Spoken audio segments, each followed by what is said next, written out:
Assalamualaikum warahmatullahi wabarakatuh. Alhamdulillah, wassalatu wassalamu ala Rasulillah Muhammad ibn Abdillah wa ala alihi wa sahbihi wa man tabi'ahu wa wala, amma ba'du. Saudara-saudaraku muslimin muslimat rahimakumullah, kehidupan yang sedang kita jalani sekarang ini, satu yang menjadi harapan kita, mudah-mudahan hidup ini menjadi hidup yang diridhoi oleh Allah Subhanahu wa Ta'ala.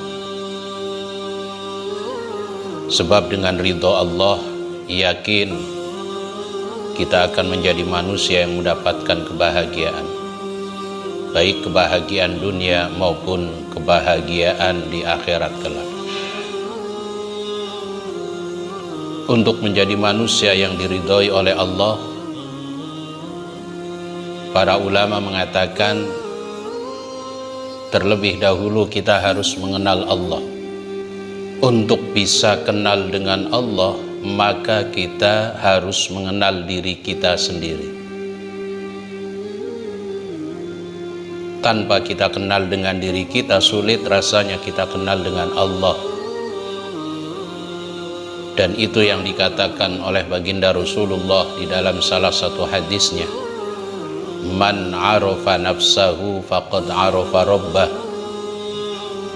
Siapa orang yang mengenal dirinya, dia akan mengenal Tuhannya. Saudara-saudaraku muslimin muslimat rahimakumullah, untuk menjadi orang yang mengenal dengan dirinya, maka ada 5 pertanyaan yang harus dijawab. Yang pertama, siapakah kita? Yang kedua, di manakah kita sekarang? Yang ketiga, tugas apa yang diberikan oleh Allah? Yang keempat, bagaimana cara melaksanakan tugas itu? Yang kelima, apa konsekuensi amal yang kita kerjakan sekarang ini? Saudara-saudaraku muslimin muslimat rahimakumullah, pertanyaan yang pertama, siapakah kita?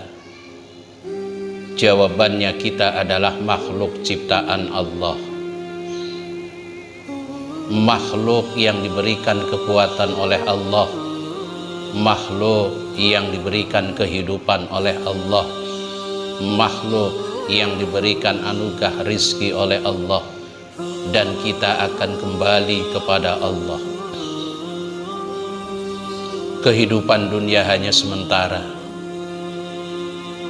Pada saatnya nanti, mau atau tidak mau, kita akan kembali kepada Allah Subhanahu wa Ta'ala, meninggal dunia. Berbicara kematian, kata Nabi, tidak perlu kita takutkan.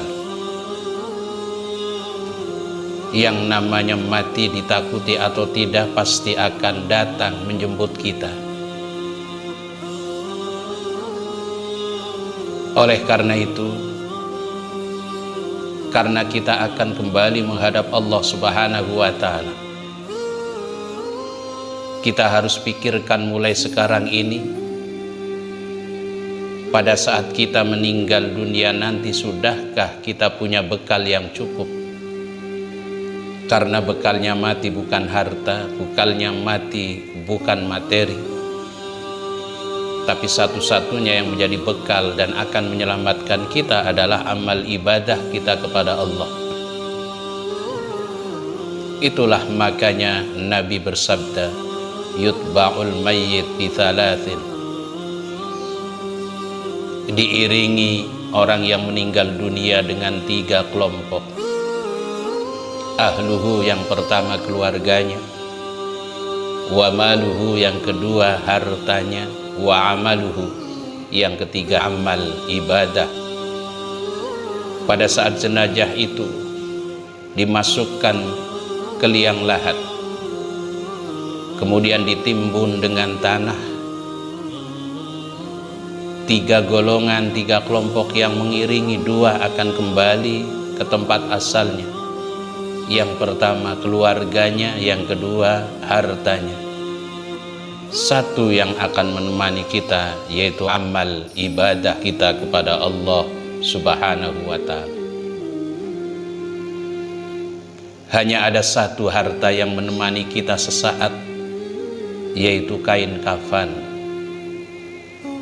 Kain kafan itu pun tidak bertahan lama. Pada saatnya akan menjadi rebutan dan santapan binatang tanah. Dimakan sampai habis, tidak tersisa sedikit pun. Kain kapan habis, kulit yang ada di tubuh kita pun dimakan sampai habis. Kulit habis, daging yang ada di tubuh kita pun menjadi rebutan binatang tanah sampai tidak tersisa sedikit pun. Bahkan sumsum yang ada di tulang kita pun dimakan oleh binatang tanah, sehingga yang tersisa hanya tulang belulang kita saja. Bayangkan pada saat kita berada di alam kubur, tidak ada seorang pun yang menemani kita, dan yang tersisa hanya tulang belulang kita. Seandainya pada saat hidup kita tidak pernah beribadah, beramal kepada Allah, apa yang kita harapkan? Penyesalan pada saat kita berada di alam barzah sudah tidak ada manfaatnya, sudah tidak ada artinya. Sebagaimana penyesalan yang disampaikan oleh orang-orang kafir,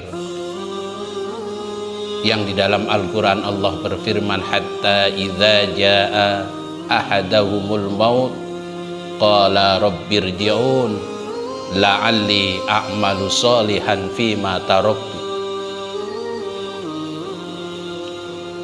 Kata orang kafir, qala rabbirji'un, ya Allah kembalikan aku dunia sebentar saja, hidupkan aku ke dunia sesaat saja. Saya berjanji akan melaksanakan kebaikan-kebaikan yang pernah aku tinggalkan waktu aku masih hidup. Apa kata Allah? Penyesalanmu adalah penyesalan yang sia-sia dan tidak ada gunanya.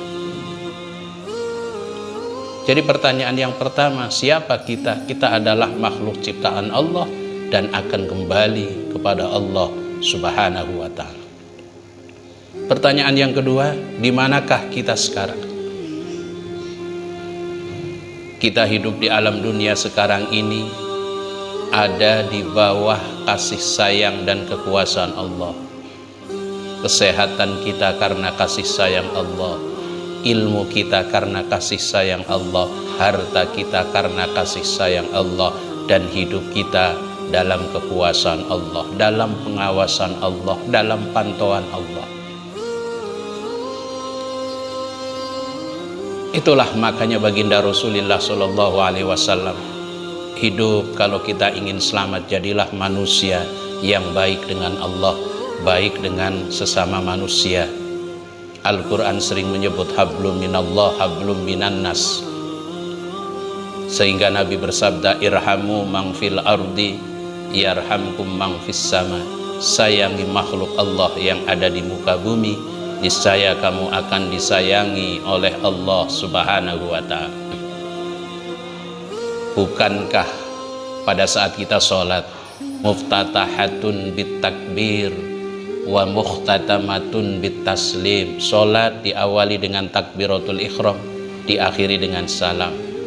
Takbiratul ikhram adalah pelajaran agar kita menjadi manusia yang menjaga hablum minallah. Salam pelajaran buat kita agar kita menjadi manusia yang menebarkan kasih sayang terhadap sesama manusia, hablum minannas. Sebagai warga negara Indonesia, yang punya dasar yang disebut dengan Pancasila. Kita sama-sama tahu sila yang pertama yang berbunyi ketuhanan yang Maha Esa itu adalah pelajaran buat kita agar kita sebagai warga negara Indonesia menjaga diri kita semua menjadi manusia yang baik dengan Allah, hablum minallah. Adapun sila kedua, 3, 4, dan 5 itu adalah hablum minannas. Yakin kalau kita menjadi manusia yang baik dengan Allah, baik dengan manusia, menjaga hablum minallah, hablum minannas, insya Allah kita akan menjadi manusia yang diridhoi oleh Allah Subhanahu wa ta'ala. Dari 5 pertanyaan 2 yang baru saya sampaikan, insya Allah akan saya lanjutkan pada pertemuan berikutnya. Mudah-mudahan ada manfaatnya, segala kekurangannya mohon maaf. Ilal liqa ma'as salamah, wallahul muwafiq ila aqwamit thariq. Wassalamualaikum warahmatullahi wabarakatuh.